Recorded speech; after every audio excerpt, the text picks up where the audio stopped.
Shalom, shalom. Welcome to my page. My name is Sanaya, and here we will be discussing topics for ladies that we can go over, that we can relate to, we can learn, we can elevate, and we can enlighten our family.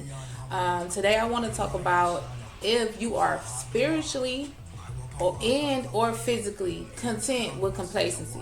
Because if we read the book of Proverbs or Mishlei, chapter 1, verse 32, it reads, "For the turning away of the simple slays them, and the complacency of fools destroy them.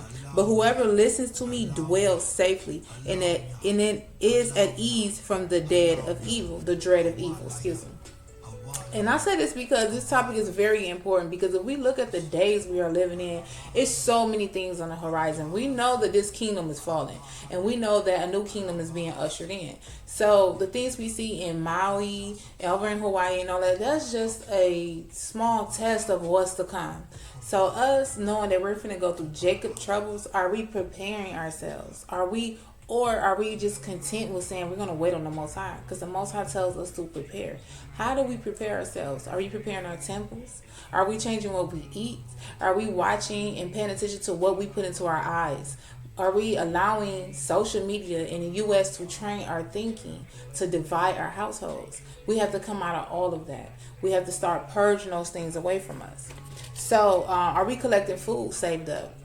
Are we teaching our children about herbs and different healing techniques we can use that's not associated with their medical pharmacia?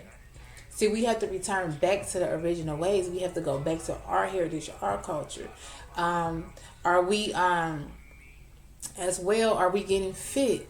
Are you getting ready for this race war, this civil war that's going to happen? It's so many things we need to do as Israel to get ready for what's to come. And that's what this page is going to be about. It's going to be guidelines, guidance, and tips on what we can do as the women of the home to prepare ourselves, prepare our temple, and prepare our children. Because it's not going to be easy. You know, it's not. It's going to be really... It's going to be easy to fold. It's going to be easy to accept the mark of the beast, because we're going to be going through it. So it's time now to get things prepared, get things in order. Do you have any protection over your home? Do you have a way of getting water if you were not able to go to the store? Do you have food saved up, like beans, cans of beans? Those things last forever. Now, I do not eat any processed food, and I do not recommend you eating processed food. I have lost over 100 pounds.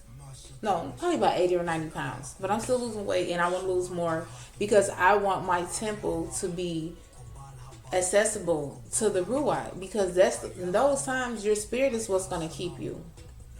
If you're physically attached to everything in this world, you're going to die. And not only are you going to die physically, you're going to die spiritually and mentally. So we want to, ladies, it's important that we learn how to cleanse our temples now. It's important that we lose and get in shape, so because our children are watching us. Our children are watching what we're doing. If we're eating unhealthy, they're going to eat unhealthy, and they're not going to be able to survive. They're going to give in for a hamburger or a turkey, or all the things that we think is clean, like the fish. The fish is not clean these days. Back in the biblical days, yeah, especially if you are growing your own fish, I can understand you saying the fish is clean. But these days that we are living in today, with all the mercury in the water, all the toxins, all the poison, it's not. And we need to be in tip-top mental shape and condition. And spiritually, fast, purge away anything that's not of you. See, this message is going out, and it will not come back void. Purge. It's very important that we do those things. So like I said, my name is Sanaya. Welcome to my page. Just ladies and any gentlemen that want to tune in as well.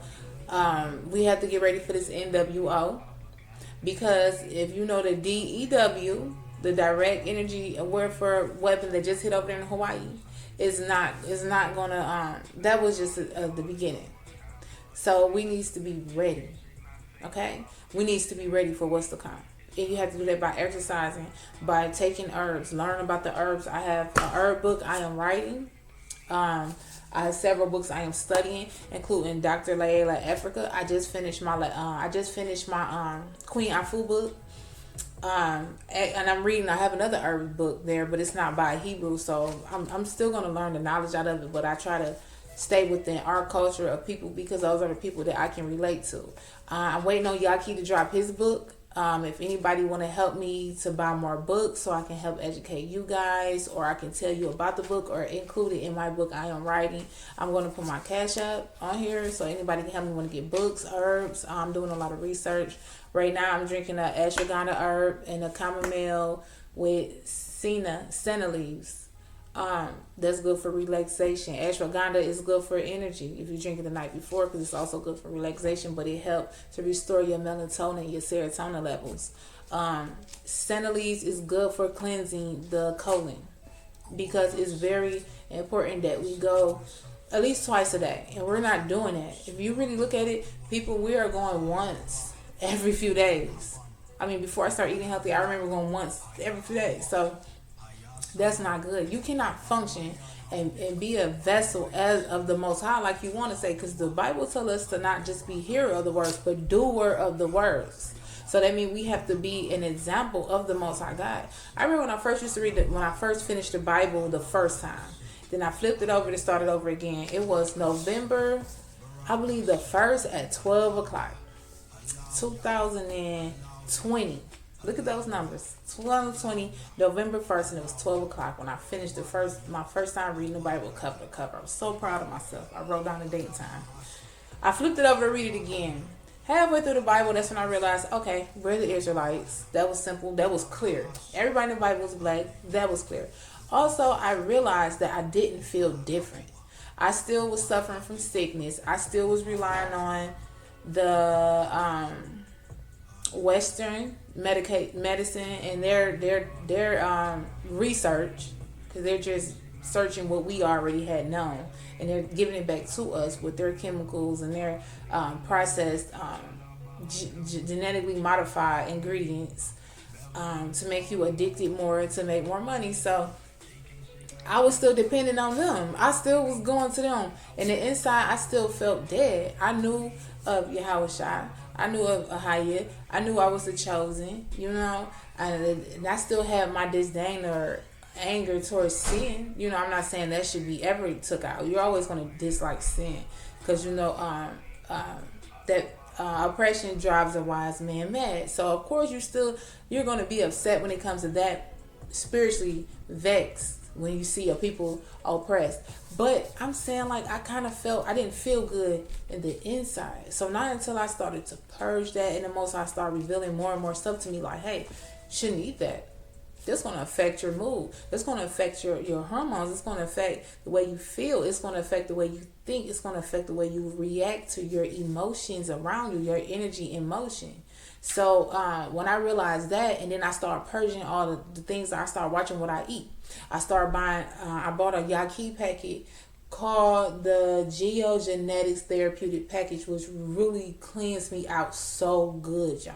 I'm going to do another video about that. I had issues with my liver. I went to the doctor, healed. You hear me? I'm talking about healed from that package. I never did that, and then I cut meat out. Slowly but for surely, I started to eat, what's this called? Impossible meat. I started eating that. I ate that for about 5 or 6 months. Then eventually my taste buds wasn't on it no more, because I started following Yaki. And then but first I was following Minister of Wellness. I got to give him his credit. I started with him. He was telling me to start eating the meat. So that's why I was eating impossible meat. But he's telling me to eat the vegetables. So then I started working with Yaki, and I went into the fruit. Then I started feeling my best. And then I started realizing, okay, this sweetness in the fruit, I'm craving the water, that H3O in the fruit, I need. Then he said something about the sun. So I started sitting in the sun. But I started noticing about the sun when I noticed my hair looked like trees. And then I started researching about the trees. So I had a patio in my apartment, and it was this plant. It started out so small. Every Saturday, the 7th, I go out there, read my Bible. Every time I went out there, this plant was bigger and bigger and bigger. And I just kept looking at it. And one day it had grown so big, it blocked my whole patio. And I was like, it's wild how this plant is growing, and all it's getting is nutrients from the dirt that it needs, and sunlight and water. So I started thinking, are we identical to this plant? I mean, it looked like my hair. I know if research is done. If you look at the neuromelanated being and you do an X-ray on their inner makeup, that they are similar to a plant. The inside, you got walnut seeds that look like our brain. Stuff like that stimulate the human body and our organs. So I was just looking at it like, okay, that's that I need to start getting sun. So that's when I started sitting in the sun. That's when my mind started to open up, and I started getting downloads through nature. And I'm not saying, and I know a lot of people is going to let that kind of dissonance get in the way and say, oh, that's wicked. It's not wicked. When the Most High creates something for you, it's for us. He said the world was created for our sake. Right now, it's given into the hands of the wicked. So if you really look at it like the rainbow, if I put rainbows all over my house, somebody come in like, oh, you a part of that? No, I'm not. That's something the Most High created a promise for me. So like I said, when I sit in the sun, it's like it opened up my mind and it feeds me, and I get all this knowledge, and I become filled with a light that I can't explain. So, my hair has been growing like crazy. My skin is glowing, and I'm allowing the Most High to feed my body with all the things I need, like vitamin D. Trees. This is just something that I came up with. I really have no scientific proof to this, but I feel like the Most High can also give you the things you need through the air. Certain trees let off certain hormones, or I can't think of the word because I need to research it more. But that's just what I think. I feel like the Most High can give you through your air, because that's the number one thing you need to live is your breath. 3 minutes without breathing or you will pass away? 7 days without eating? Well, no. You can go 40. But without food and water, that's what they say. I don't believe it. But, they say you can die. You can die without eating water and food, which is true. If you don't drink nothing, don't eat nothing, you're starved to death. But breathing, you can just go, I can only go minutes without that. So air is important. The Most High will give you everything you need in air. So that being said, we need to detach from foods. Now, I know it's hard. It took me 2 years to get it down pat, and I still struggle with potato chips every now and again. And I'm saying this now to hold myself accountable because I'm working on it.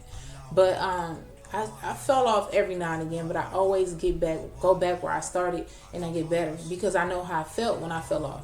When I eat the bread, the sugars, we gotta cut it out. Okay, so when you read that Bible and you know that your temple is the Most High, and the scripture that say your body is not your own, and Second Corinthians, but of the Most High, and he who destroys his temple, the Most High will destroy. Now it's time for us to do better. We should not have no obese Hebrew Israelites. And if you're not working on bettering your health so you can really work and maintain your people in the time they're going to need you the most, you are a Hebrew Christian life, and you're suffering in your cognitive dissonance because you should be doing better, but you're choosing not to do it. And it's hard, and it's a struggle, and it don't happen overnight. It's taken me years to get to this point where I haven't eaten rice, I haven't eaten beans. I used to couldn't cook my kids some quinoa and chickpeas without eating it up. Because I had cut the meat out, I had cut the sweets out, so the things I would eat, I would overindulge. So I would eat it all.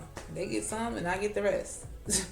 But I'm to the point now, I make it for them and don't even touch it. I mean, I struggle and want a spoon every now and again. I'm not perfect now. I'll be being a hypocrite. But far as me eating a plate of it or eating it several times, they could probably make it 5, and from fasting, I struggle probably have a spoon by mistake.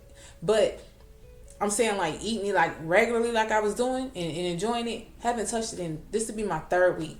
No stovetop cooked foods. Air fry, yes. So as women, I from the research I've done in researching and working on my children and watching their behavior and their actions when I feed them certain things, and I'm 100% sure that women should be equine. That's when I function at my best. When I don't eat cooked foods. When I'm eating fruit. When I'm eating salads. I'm more patient. I'm more loving. I'm more kind. The first few days you're going to be aggravated because you're hungry. So let your family know. Hey, y'all. Tread lightly. Mama hungry. Okay? And then try to take it easy. Okay? But other than that, you're just more loving, patient, kind to them. I can understand my husband more because I'm controlling my emotions. So I'm controlling my energy and motion. Shout out to Yaki. Okay? So let me pull that scripture up.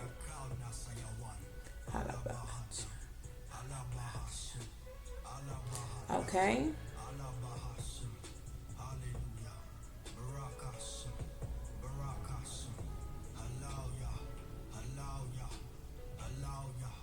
Hallelujah.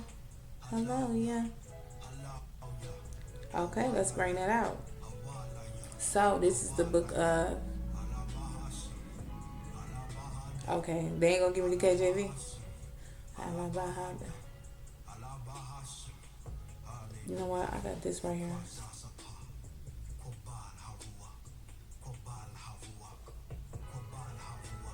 Okay, so this is First Corinthians chapter 3, verse 16, and it reads, Know ye not that ye are the temple of the Most High, and that the Spirit of Ahiah dwells in you?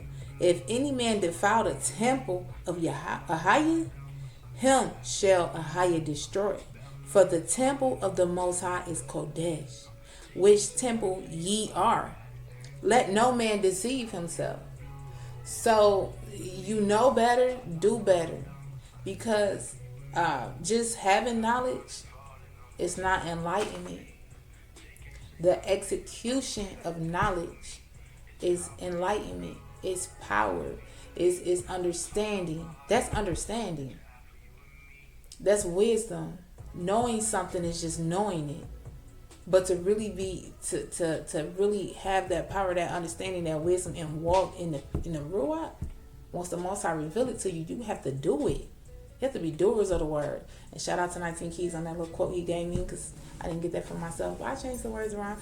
So the execution of power of knowledge is enlightenment. It is power. Okay. So everybody, just work on that. Like I said, take it a little bit at a time. It don't happen overnight. Trust me, it is a process. It's a process. And the more you purge, the more you fast, the more you remove things away from you that's not of the Most High, you get better and better and better at it. Because our congregation is sick. We starting to look like Hebrew Christian likes. Yes, our women are overweight. A lot of our women are overweight, and that's because we have this doctrine in our minds that if it's not pork, if it's not anything that don't have scales in the sea, and if it's not seafood, we can eat it. That's not true. A chicken was just created. I'm gonna bring that out in another video. A chicken is a new animal. If it would actually fall under the fowls, but at the end of the dietary laws in Leviticus, the Bible said that we're gonna have discernment to know. A chicken is a vulture, baby. It can eat anything. It can fall under a fowl or a vulture. But chickens eat anything. That's common sense. A pig eat anything. If a chicken eat a pig and then you eat the chicken, is it clean?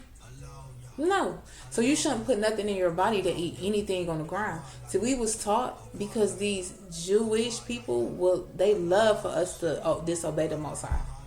That keep us weak. That's our power. That's our source. That's our connection. So if we are disconnected from the Most High and keep sinning, they can stay on top. So therefore, chicken was pushed on us so tough. It probably was created just for us, to the point that they call us chicken eaters. It's actually a stereotype. It's actually a byword. Black people, chicken go hand in hand. Chickens eat anything. Research it. They'll eat a dead rat. They'll eat a dead body if you throw it in there. But they just show us. Just like they do everything when they show us something. Just like they showed us Africa or toe up all the time. They control what we think, how we feel, and what we become through social media. So you have to be careful what you look at and what you watch. They only show them feeding chicken seeds. No, chickens eat anything. Throw mice in there, they're gonna eat it. And I realized that when I saw a Hebrew brother post a video and his chickens had killed the snake and they was eating it. So I'm thinking like, dang, I didn't know chickens eat snake.